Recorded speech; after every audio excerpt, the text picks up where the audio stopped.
Alright, what is poppin', people? We're back, and today, I'll even minimize that for now, but today, we finally got a VR update. 3 weeks after the tier shift, wanted to make sure that we got plenty of time for the metagame to settle, develop a little bit with Flygon being out of the picture, and also because we had a couple, or I don't know if a couple, but we had, like, the NU home field tournament going on, and, I mean, little bit. You know, always helps to have a tournament going on when you want to see significant metagame progression. And so, hey, thought it'd be good to give us plenty of time to see how the metagame shakes up after losing the most influential Pokemon in the tier. Shoutouts Mary Berry writing up this post.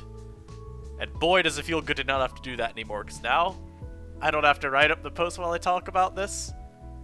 I can just do this, and I can go on and on and on about how I feel these Pokemon change. And obviously, you want to see a different person's reasoning as well. You can check out the VR thread. She's got her own stuff down here. I might reference it a couple of times like I did the last update. And yeah, let's get off to the start. Now I want to cover both of these first two rises in just one general point, because these are the two most defining Pokemon in the metagame right now, Bronzong and Rotom-Mow. Now, Rotom-Mow, interestingly enough, had fallen off a little bit in the eyes of many during the NUPL metagame, because its win rate just, it wasn't good. And so people were much more down on it as a Pokemon as a result. You know, it's not like it's necessarily struggled to do what it wanted to do, which is spam Volt Switch, threaten potential switch-ins with a burn, or just a really strong Leaf Storm. But the success wasn't there, and so at the time, although the VR Council pretty much overall was still like, yeah, no, this is one of the most threatening Pokemon in the tier, we still felt that it was like, okay, sure, we'll drop it for now, we'll see how it does, you know, post Flygon. And well, turns out, having a ground type, or not having a ground type that can outspeed you after switching into the Roost, or into the Leaf Storm, and it'd heal off with Roost, pretty helpful. Rotom-Mow is, in my eyes at least, the best Pokemon in the tier by far. Unless you're packing stuff like Vileplume, Spadef, Guzzlord, Dragalge, like these kinds of mons, teams just fold so quickly to it. And again, a part of it's because, as we've said plenty of times before, how do you switch into Volt Switch from this thing without just being petrified about the potential risks?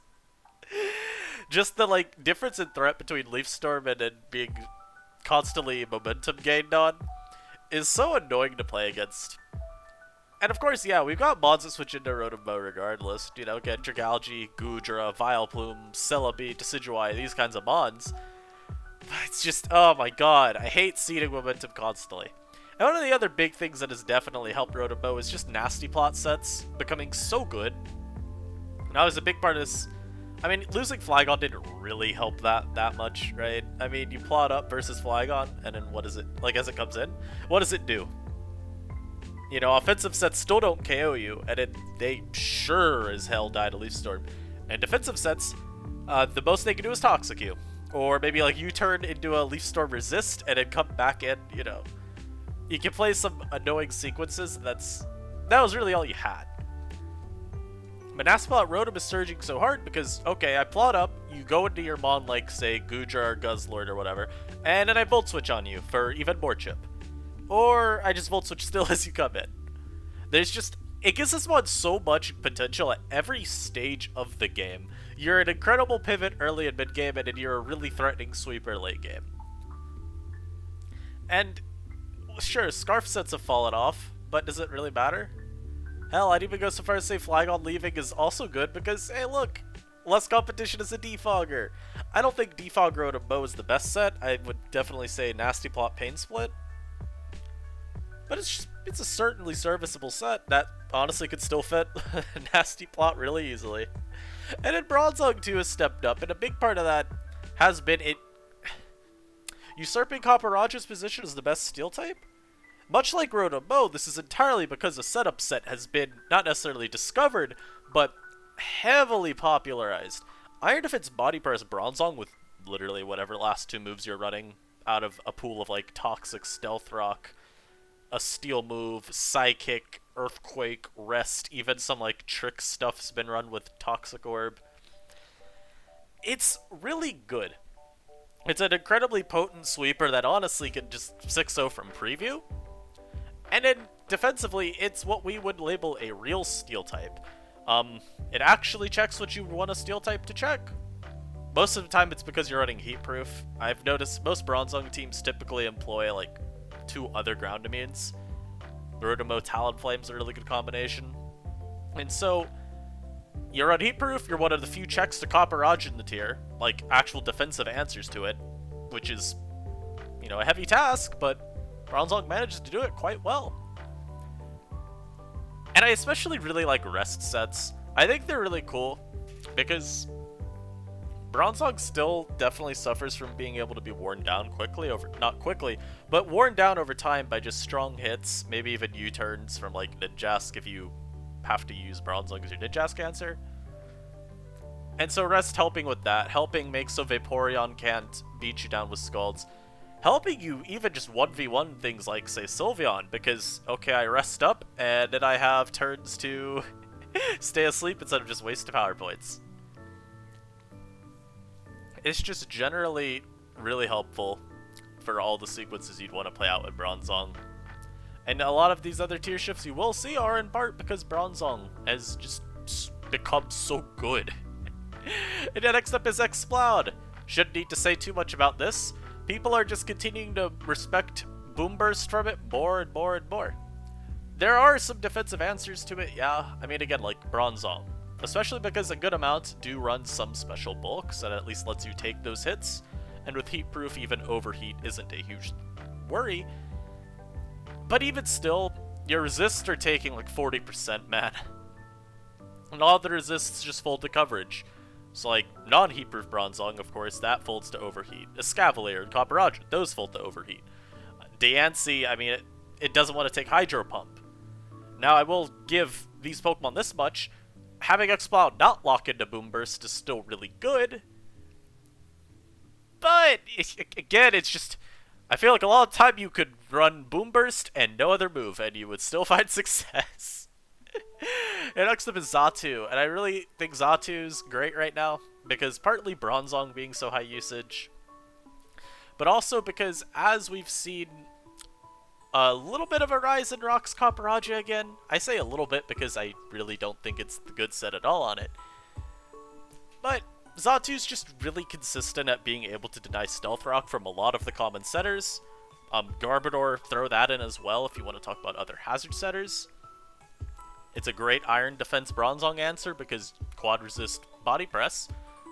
You actually just aren't able to be bypassed by Bronzong unless it runs the Trick Toxic Orb stuff, which is really fringe viable, by the way. That's like heavy opportunity cost, heavy counter-teching things right there. And of course, Xatu's also really good at supporting some of these super potent breakers, like say Exploud or Tauros with the teleport. Hell, you could even go Future Sight if you want to and have that Future Port stuff going on. And next up, we got two fast normal types rising up, Heliolisk and Tauros. Heliolisk is one of those other breakers that does appreciate Flygon being out of the picture. Choice Scarf sets Revenge killed you, and of course, just any other set prevented you from using your electric moves. I particularly like Heliolisk and Tauros as well, just because having a normal immunity is always... not a normal immunity. A ghost immunity is always really nice. Now, do you want to hard switch these mods into, say, like, Golurk trying to block a Poltergeist? No, but I'll still do it. Don't think I won't. Don't think I won't. And I think the big thing, too, for Tauros is its coverage is stupid. Like, the amount of lives that you've seen, like, Joey and me playing, we're up against the Tauros, and every turn that mod is in, it's just a matter of, God, please let me predict this turn right so that I don't lose a mod. It's so just good at breaking, and I feel like this rise has been really long overdue. I think Tauros has been great for a while, because even your blanket physical walls a lot of the time aren't very good at taking it on. Yeah, mods like Weezing, Garbodor, Rhydon can kinda keep up, but it's not fun. Bronzong, yeah, like, if you don't switch into Throat Chop on the Switch, yeah, I think you live the next hit. I'd have to do the calcs on that, but it's a mod that you definitely have to try to keep under control, more with, like, just aggressive doubling, and it just really good prediction if you do let it come in, which can be a tough task. And next up, we got a Scavalier actually rising up to B+. I like Mary Berry's reasoning for this, where she said, with the Stealth Rock slot really no longer being defined by Steel types, Copperajah and Bronzong still run Stealth Rock sets, but we have seen those lessen in terms of usage. It opens up a Scavalier on more teams, because you can very easily justify Diancie plus a Scavalier, Mudsdale plus a Scavalier, Rhydon plus a Scavalier, even, like, you know, Palisand out here. Ground types are stepping up again as really, really good Stealth Rock setters, and that just gives you more opportunities to put in a Scav on your team. Now, of course, it still does suffer from competition with Bronzong and Copperajah. Those same ground types enable these two steals to go other sets, right? You know, Bronzong not having run Stealth Rock opens up, say, Rest or Coverage on its Iron Defense sets. Opens up Copperajah to run Assault Vest or, God forbid, Choice Banded, Heavy Metal, Heavy Slam, yada yada Copperajah. But Escavalier's still a pretty good option. Knockoff plus Protect Toxic sets, in particular, really good. Making consistent progress throughout the game. Again, having mons that can so effortlessly get rid of Talonflame's heavy duty boots, yeah, that's real good. I forget what it was. I think I was trying to build around something. I can't remember what it was, but I was just like, dang, I need a mod to knock boots off of Talonflame, because then I can KO it after the rocks. Next switch up, Garbodor. Again, Flygon is out of the picture, so a Spiker that didn't ever beat Flygon? Yes. Good mon. And of course, it also just synergizes well with some of the breakers we mentioned earlier. I think Helios and Taurus really come to mind. Obviously, both appreciate having a fighting type check as well, so you've got some naturally inbuilt defensive synergy. I've tried offensive Garbodor. It's okay. I'm not going to say that it's returning from Gen 7, you know, and make it his re-debut or whatever, but I said re-debut. The word is return. Anyhow, get the idea. Garbodor is just, again, it's the best spiker in the tier. Spikes will find a way always to be good. Garbodor rises. And now we got Goodra. Now, Goodra's had a very interesting history. I'm a let you a little hidden secret. When we were originally getting the drops from NU, I was talking with the tier leader at the time, and we were like, yeah, let's think of things that we should try to ban on the first day, because they'll be obviously broken. Goodra was on that list.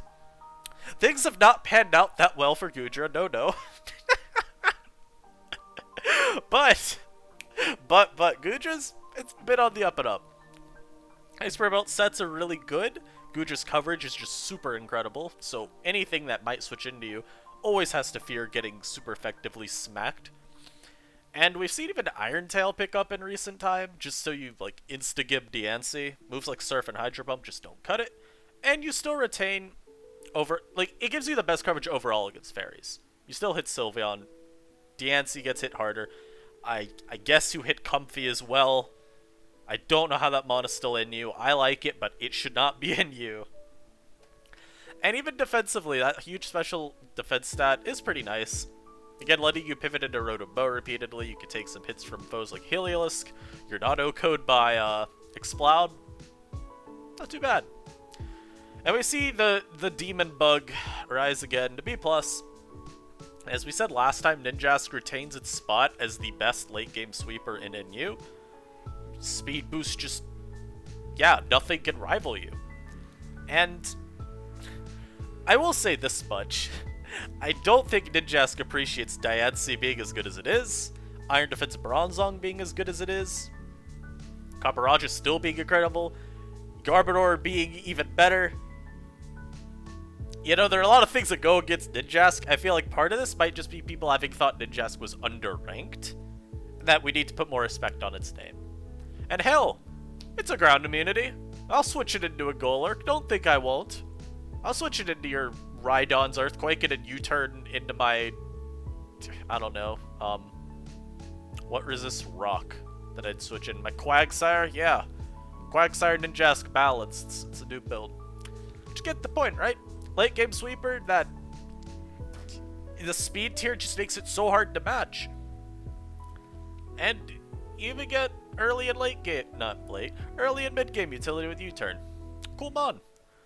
And we got the God Pessimian return again. He's trying to make a little bit of a return from Sun and Moon. A little bit better now without Flygon. It's essentially just a mod that can take up that position of physical pivot that supports really good special wall breakers, like your Heliosks, your Rotomos, your Explouds, your Goodras, your Dragalges, etc. Not really anything else to say. You can again, it's another mod also that knocks Talonflame for free, which is cool. And then we see Rhydon again. I've been trying to put some respect on its name for a little bit ever since seeing Sabala use it to good success. And, I mean, it compresses a lot of stuff that you'd want out of, like, Diancie and Mudsdale into one slot. I've had this conversation before where I was listing off a whole bunch of traits of Rhydon. Don't ask me to remember them, I can't off the top of my head. And the response was, okay, but, you know, Diancie and Mudsdale both do all of these. Or they do each of those together do all of these. It's like, yeah, well, guess what? Rhydon in one slot does all of this. You know, you got your Salazzle check, your Volt Blocker, your Stealth Rocker that threatens Xatu, which is really good. It just does a lot. It's not a great mon still, and of course it faces a lot of competition for that slot, which is why it's not going higher right now. But it's respectable. Comfy goes up to C+. This is a mod that I've been preaching a little bit of, because in UPL we saw Subseeds plus Calm Mindsets actually be pretty effective. And I do think that those warrant at least a little bit of attention for Comfy. It still has that stupid Triage Draining Kiss late game potential, even if there are a lot of mods in the tier that can, you know, stop it from sweeping. But, you know, again, little known fact, team building support does definitely help you out. And I was talking with Joey, and I was like, yeah, people have convinced themselves that Calm Mind Comfy is not good because I guess Copperajah walls it. It's like, you know, this mod dealt with the same issues in Sun and Moon.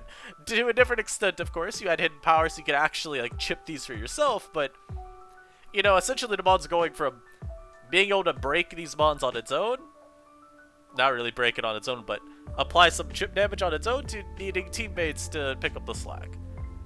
So yes, it's fallen off a lot, but, you know, it's not that it can't do this late game sweeping bullshit anymore. It's a little bit harder. And the Weezingrise I really can't talk too much about. It's honestly just rising because we felt that it dropped a little bit too much. So anyhow, now we get some new rankings. Quagsire, we are putting in B for now. Part of this is speculation on how much it can fit on builds outside of Stall. Part of this is because it has made Stall actually playable again. It really doesn't have much at all to do with the fact it's a ground type. Some people were saying, oh, new ground type dropped, guys. We're saved. Not really. But, Unaware Quagsire, being able to slow down the sweeping attempts of several key Pokemon in the tier, such as, say, Ninjask, even Iron Defense Bronzong. I think that's how that interaction should work, right? I don't know why it wouldn't. It's a decent stop. And of course, HO if you run into it too. It's nice to have a mod that can stop things like Tyrantrum. Even Blastoise gets stopped by it pretty well. So hey, not too bad. Palossand gets ranked all the way into B-. Now, the only set that I've actually seen do anything of worth is Mary Berry's Choice Specs Palossand. So take it, read into that what you will. I'm sure Stealth Rock sets are good, but my experience with this mod in action is 1000% offensive sets with Choice Specs and Trick. But it is indeed a ground type. It is a fighting type check, as long as the fighting type isn't Surfetched, or I guess a Guts boosted Machamp. It is a Pessimian check. It's got defensive utility after you trick away the stuff. Oh god, how did I forget? Yeah, so the big reason Palisade got ranked, you stop Iron Defense Bronzong hard. Now, that's why I also think Toxic is just such a good, like, filler slot on that Mon. Just in general to catch ghost types. Palisade's not the only one, right? There's even, like, other ones like Decidueye. But, it's a pretty cool Mon. I've liked it when I've seen it. I've tried building with it. Haven't gotten anything working out yet, but it's fine. Duraludon ranked in C. I guess Specs is okay. And I've tried Iron Defense before. And it wasn't awful. It's a C rank Pokemon. I don't have much to say. And in Uxie, well, it was ranked for whatever reason we ranked it the last time we did. Calm Mindsets can potentially do something. It's like, again, it's a budget Cresselia. Calm Mind, Stored Power, Rest type stuff with Keyberry. It's just a lot less effective because the bulk is a lot less. Because, you know, Uxie's got a significantly lower HP stat. And, I mean, hey, just like Crest, this mod does not do damage. So you better get up to, like, +6/+6. And now let's get to the drops. I think some of these will be very contentious, so let's see how these go. Salazzle drops to A+. Now, I think a lot of people are expecting Salazzle to take off, myself included, after Flagon rose to RU, but that really hasn't happened. Part of this is because Heatproof Bronzong is so common, and it just makes Salazzle's life hell. Vaporeon, despite it dropping, is also still really common. Especially defensive stats really put a stop to Lazzle. The rise of Goodra hasn't helped it. Dragalge is still everywhere. The metagame just really isn't that helpful for Salazzle. And while it's no doubt one of the most potent sweepers the tier has, we just don't feel like it's on the same level as Copperajah to mandate keeping it at S-. It's like, it's not much below there, and there were still plenty of people voting to keep Lazzle in S-. But, it's a mod that I'm still gonna keep my eye on. It is danger threat, just not to the extent we thought. And oh my lord, this one made me happy. Vaporeon drops to A. For the reasons I've been spouting for months on end. It is one of the most easily taken advantage of Pokemon in the tier. This mod relies on Scald and nothing else for damage, and while you can tech other options onto it, like Ice Beam or Toxic, that means you are letting yourself be OHKO'd by Toxic if you are hit by that. This mod loses so much presence if it gets hit by Toxic. It does not check things anymore. It does not get to just sit in front of a team and spam Wish Protect and Scald, because it is just slowly dying. It is still a phenomenal support Pokemon, let's not make any mistakes. Heal Bell plus Wish support is great because it enables so many of the steel types in the tier. And I mean, hell, even some of the wall breakers, they like Wish support still. It's hard to get some of them in, like Sirfetch'd is really frail. Tyrantrum, I mean, that mod just doesn't have special bulk and a pretty bad defensive typing, but it still does a lot.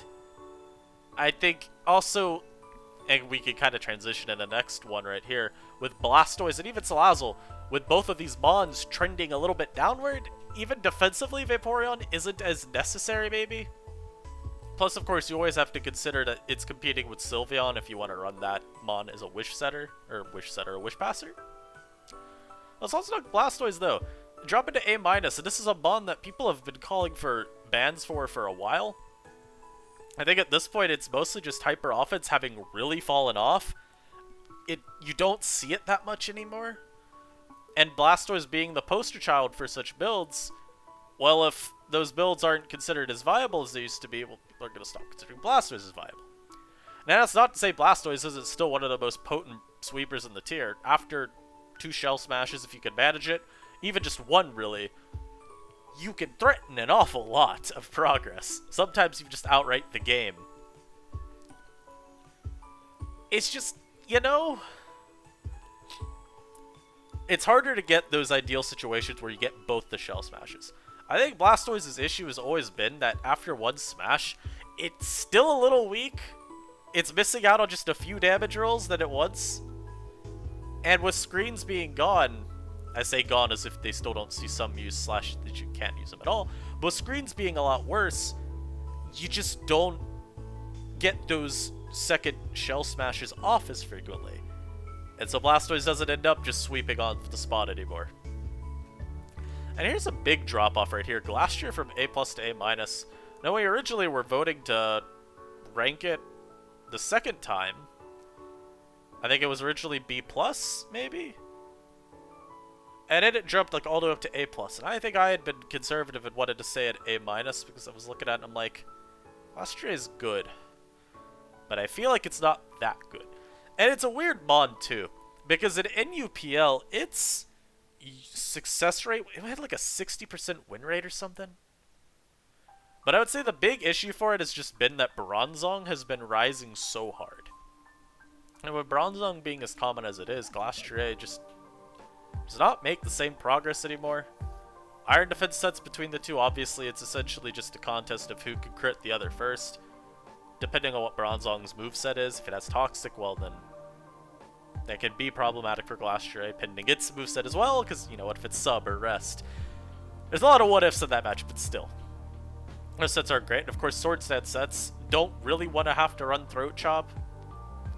Like, they usually want to run sub SD, but if you want to deal with Bronzong, you kind of need a super effective move, because CC a lot of the time just won't cut it.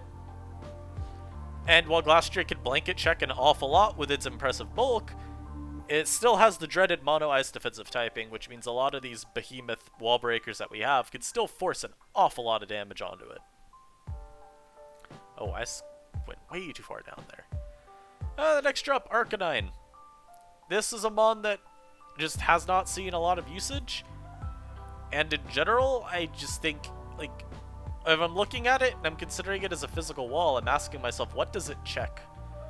And I feel like much of the time that answer is Glastrier and then not a whole lot else. And of course there are other Pokemon you check, like the Scavalier, Caparaja.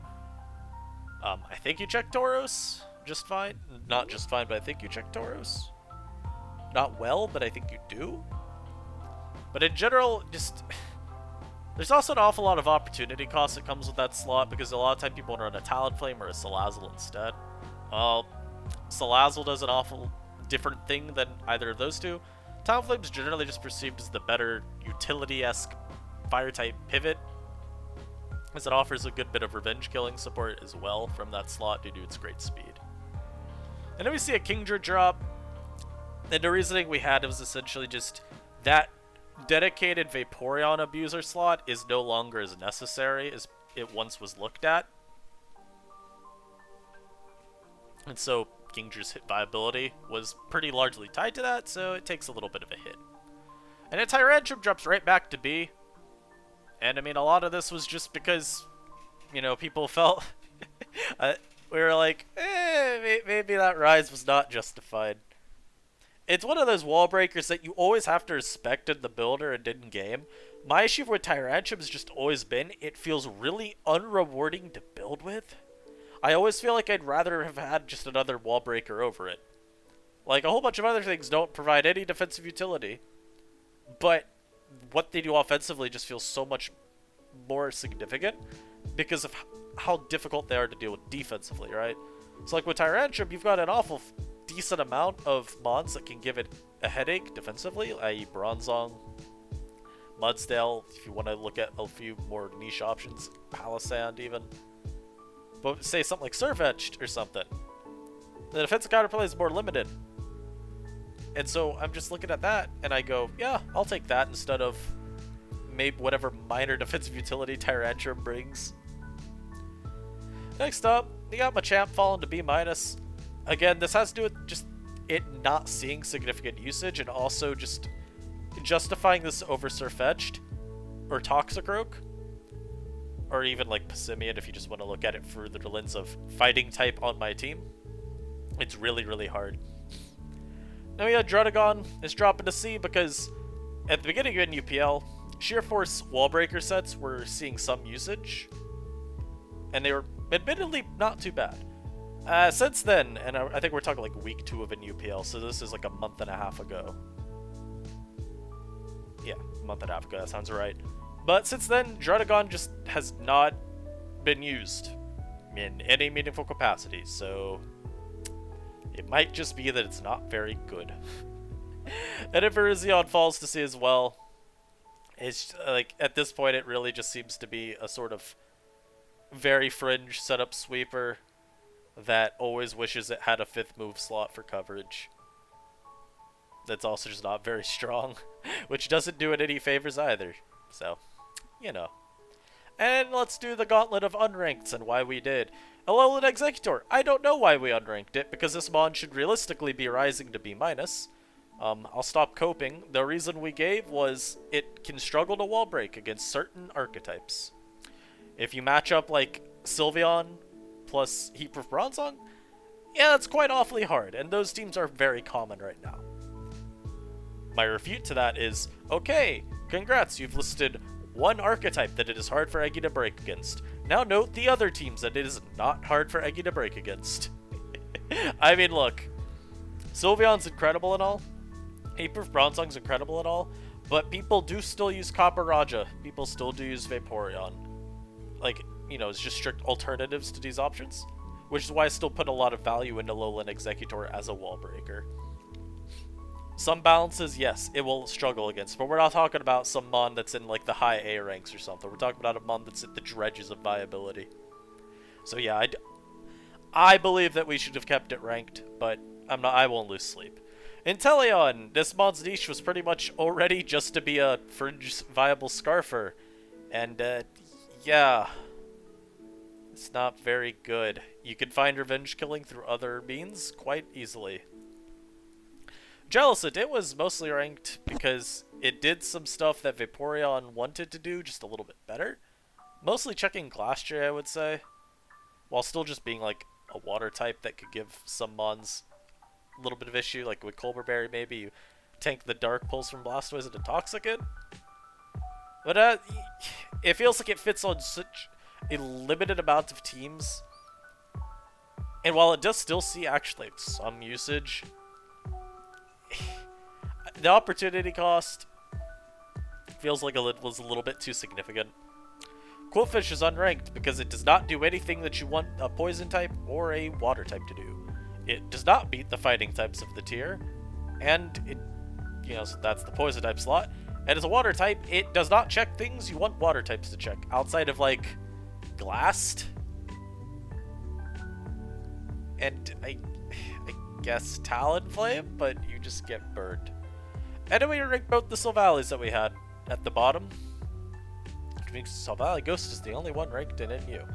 But Sylvally Fairy was unranked because Iron Defense Bronzong being as good as it is, Bronzong really in general, it just makes it so hard for that mon to get much mileage. Talonflame and Garbodor, of course, also give it some issues. And in Sylvally Steel, it's, again, the opportunity cost of, is this really what I want to be my Steel type? That's going to be it from this one, though. I hope you guys enjoyed this lovely, lovely, lovely little VR update. I don't know when the next one will be, but expect it to be sometime in August. And, of course, as I always will, I will promote the NU ladder. Please go ladder on it. I like to find games to play, especially when I'm recording, and it's just a fun tier to play. I am shockingly content with how the tier is developed after Flygon. I do think it is obviously harder to build because there's not just one mon that you can put on your team and be like, oh yes, here's like 7 checkboxes dealt with, but it happens. Alright, thank y'all for watching, take care.